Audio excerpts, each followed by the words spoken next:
If you ask me, traveling should challenge you. I'm Sebastian Modek, Associate Digital Editor for Condé Nast Traveller and a city boy through and through. So how, you might ask, did I end up here, hanging off the edge of a waterfall, gasping for breath and flailing blindly? This is São Miguel Island in the Azores, a Portuguese archipelago in the middle of the Atlantic Ocean. The Azores are made up of 9 volcanic islands, full of dramatic cliffsides, black sand beaches, and rolling green pastures. I'm heading to this underappreciated spot in the Atlantic to get outside and try some things I've never done before. I arrive in Ponta Delgada, a small port city that's as urban as São Miguel gets. It's full of beautiful cafes and grand colonial architecture. But I'm not here to admire the city. I'm here to get way out of my comfort zone. This is Sete Cidades, a giant volcanic crater on the western edge of the island. An undulating rim surrounds 2 lakes, one blue, one green, and a tiny village. It's obviously lovely to look at, but I'm here to see it from 2 wheels.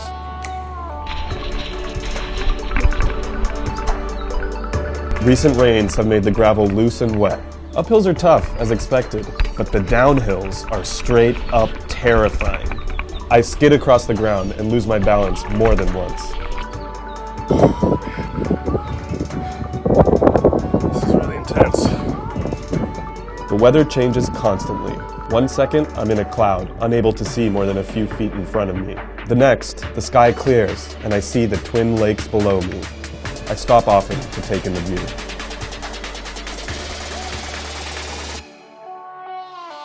Did I hurt for days afterwards, discovering muscles I didn't even know I had? Yes. Would I recommend you give it a shot? Hell yes.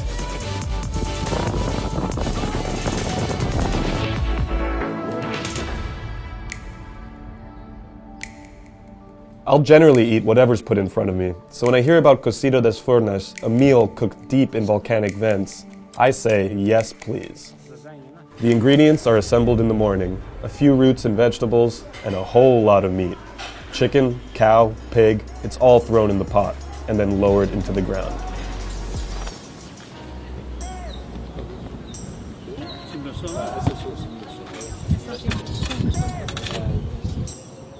In the afternoon, the chefs return to pull the steaming pot out of the vent and bring it back to the kitchen for lunch service. This serves 2. Chicken thigh, beef, pig ear, multiple sausages, potatoes, and taro. It's all been pulverized by a thermal subterranean stove. A final pour of the juices collected in the cooking process, and I'm ready to eat my weight in volcanically cooked food. And feel like a lead weight at the end of it. But luckily, I'm at the Terra Nostra Hotel, which also has a natural hot spring, filled with probably good for your skin minerals to soak in.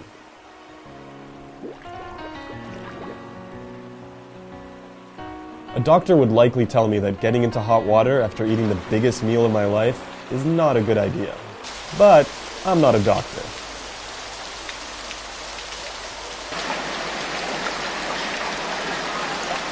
Remember that image of me getting pummeled by a waterfall? This is canyoning. It involves ropes and helmets and wetsuits and, well, waterfalls. Over the course of a couple of hours, you hike, jump, and rappel your way down a naturally formed river canyon. I am, it turns out, not very good at it.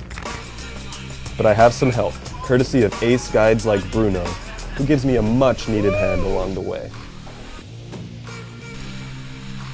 Bruno, what would I do without you?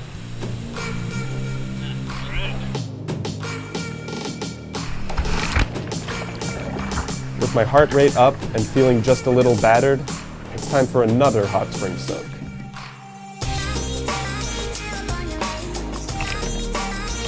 This time, I'm right at the edge of the island, and only a few strokes from the open Atlantic Ocean.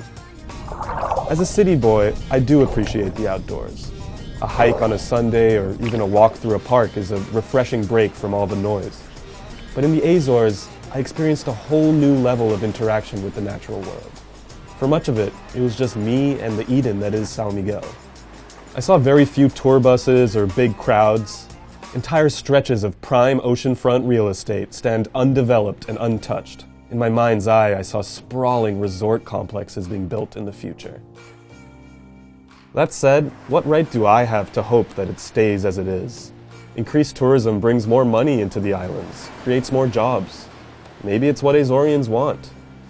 But something tells me this island chain will figure out the balance.